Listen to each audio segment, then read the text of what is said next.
Some years ago, a friend of mine, Ananda, a minister in California, shared with me that he gave his very first service at Ananda in Sacramento, and it was on this topic. And when he got up to speak on the topic, he started off with, "Knock, and the door will be opened." And he hit the lectern in such a way that it fell off the dais. All of his notes were jumbled on the floor, and that was his beginning. And I always think of that when I hear that particular phrase, which is very deep, actually.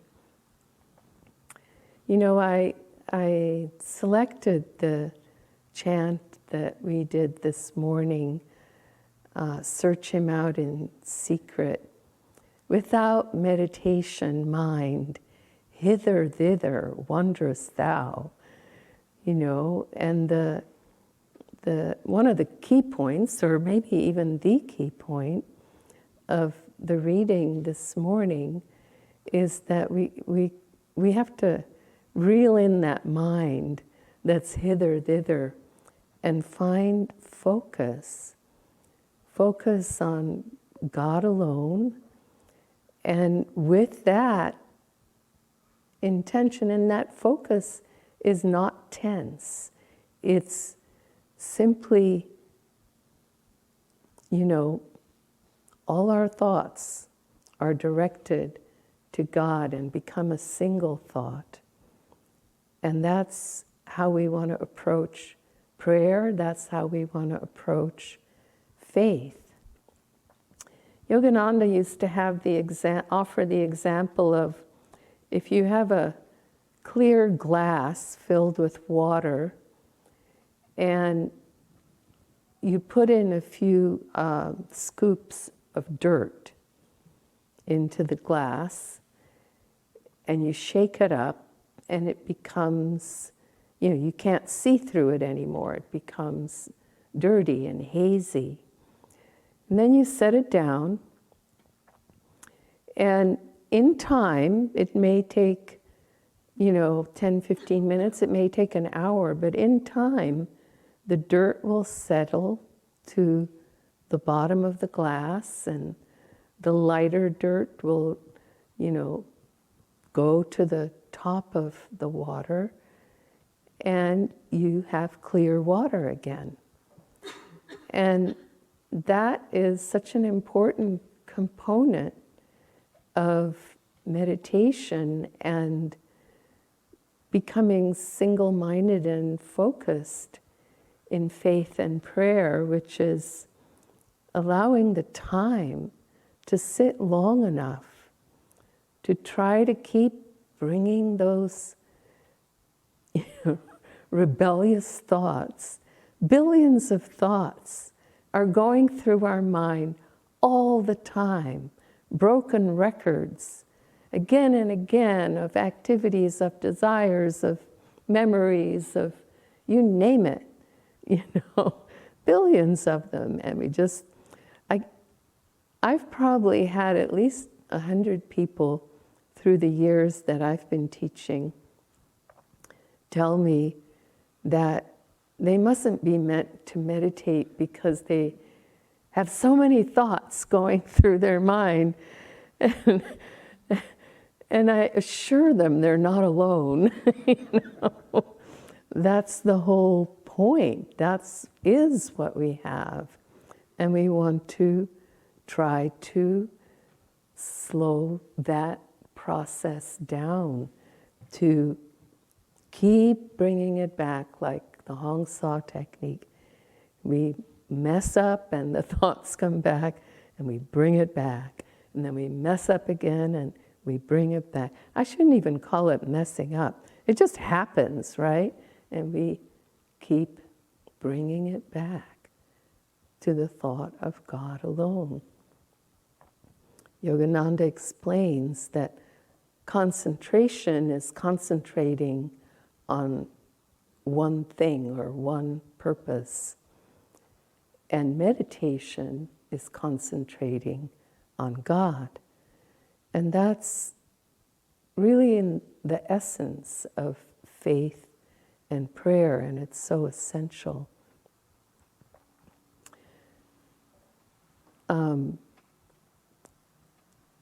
Ananda's 20th anniversary was coming along in the 80s, and Swami Kriyananda likes to tell the story that I was meeting with him or something. As I remember it, he was getting a haircut in his living room, and we were talking at the same time and meeting. And I said, you know, it would be really nice to have a book on communities in time for the celebration. And the way he tells it is, how can you say no to Padma, right? But the truth is, he said, I can't do that. It's only a week away. And then the minute he said that, the thought came, he said, but God can do it. And he was completely convinced that it was the right thing to do and God would work through him to help it to happen. So he set himself down to write that book, and halfway through the week, this is in the old days now, in the 80s, mind you, a fuse blew and his computer just crashed. And so there was half the book in the computer that crashed. So you can go at that two different ways. Oh, maybe I'm not meant to write this book. Or, you know, this is a satanic force and I'm not going to let it win. I'm going to keep trying. So he set back to writing that book again and rewrote. It was about half the book that he'd finished. Rewrote it and kept going and finished it. And he finished it in time. And back in those days, you know, today if you say you finish writing a book in time, you still have to send it to a printer, and it could take a month or something, or more often. But what we used to do is we'd print the guts ourselves. We'd have a printer in town print covers for us. And then we would pick those up with the guts and bring it to a bindery. And so we had the book in time for the event that weekend. It was really an act of faith that made that possible. I know in my own little way, in my own life, I've shared with some of you through the years, but this really gave me a visceral experience of this. I used to manage the publishing at Ananda Village, and that involved also going annually to a domestic trade show for publishers. And one year I was there, and there weren't many foreign publishers there, but an Indian publisher came up to me and said, I would like to publish The New Path, which is Swami Kriyananda's autobiography. He said, I'd like to publish that in India. And, you know, I was thrilled, but I also had no clue about how to work with him to make that happen. I didn't have any experience at it. So I went home from the trade show and told Swami, you know, debriefed about the whole thing and told him about this situation. And he said, you should go to the Frankfurt Book Fair. That's the international book fair where all the foreign publishers meet and buy and sell translation and publishing rights. And I said, oh, okay, sure. And I booked a ticket. It was 5 months later. I booked a ticket that day so I could get it. signed up to go to the show. Not a clue about what I would do with that show or how I would do it. I really didn't have any idea. But I had faith, you know, Swamiji wanted me to go. This man had asked for rights, you know. What more do I need for assurance that this is going to be okay? And so I thought, well, I'll call literary agents in New York because they deal in buying and selling rights. So I'll ask them how it works. It was very hard to reach them. Back then there was no internet, no email, no fax, no nothing. And so I had to call them. They were hard to reach. Finally, I reached 3, I think it was. And I asked them questions about how do you buy and sell rights? Well, they sort of considered that like a trade secret or something. And they had what I would have called back then a New Yorkish attitude. So, you know, I was empty. I didn't get anything from them.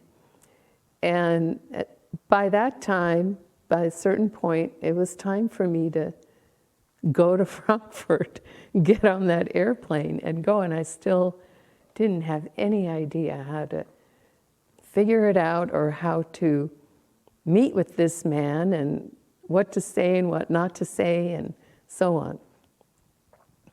So I get to the fair, and the first day is before the fair. Everybody is setting up their booths. They're literally, you know, a couple of thousand publishers. The fair is the biggest one. It's a huge convention center, 10 buildings, 4 stories each, all filled with international publishers. 325,000 people would come to that fair.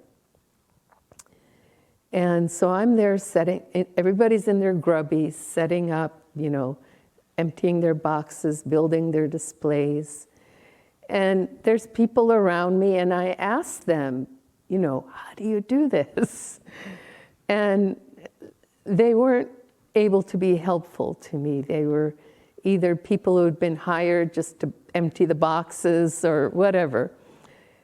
And then at a certain point, you know, I was getting towards the end of the day, and I was getting a little like, okay, master, you know, how is this going to work?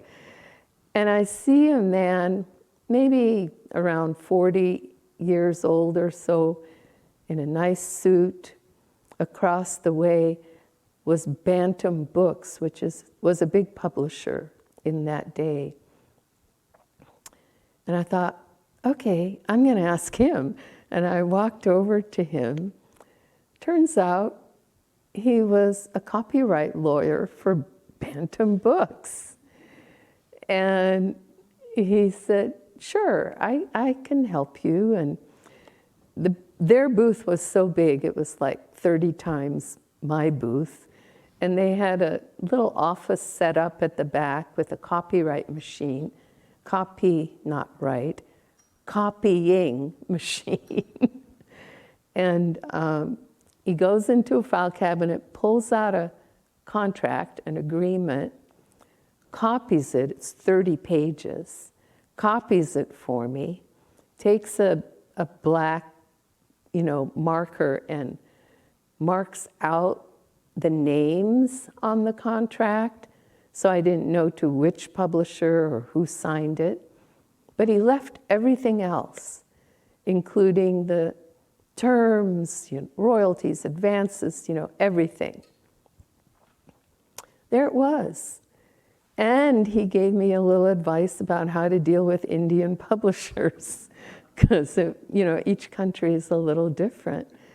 So I took that home, I studied it, I realized I don't need 30 pages. I gleaned from it what was appropriate to a small publisher like us, It was down to 2.5 pages. And the next day I was able to go and meet with this man, and we did arrange an agreement, and I met lots and lots and lots of other international publishers, and there was a lot of interest in our books. But up until 12 hours before, I didn't have a clue about how I was going to be able to handle myself the next day. But I always felt in my, within, that it was going to work out somehow. Swamiji asked me to go, this man was coming, I'm here, it's going to work. And it did work. So it's an act of faith that we have sometimes when our backs are against the wall. Some people think that that's a bad position to be in, with your back against the wall, but spiritually, it's a fantastic place to be in, because then you can't do it, but God can do it, and that's the only way it works, the only way it happens. In his autobiography of a yogi, Yogananda talks about, there's a chapter, Flight to Brindaban, or what's that chapter called? The two penniless boys in Brindaban.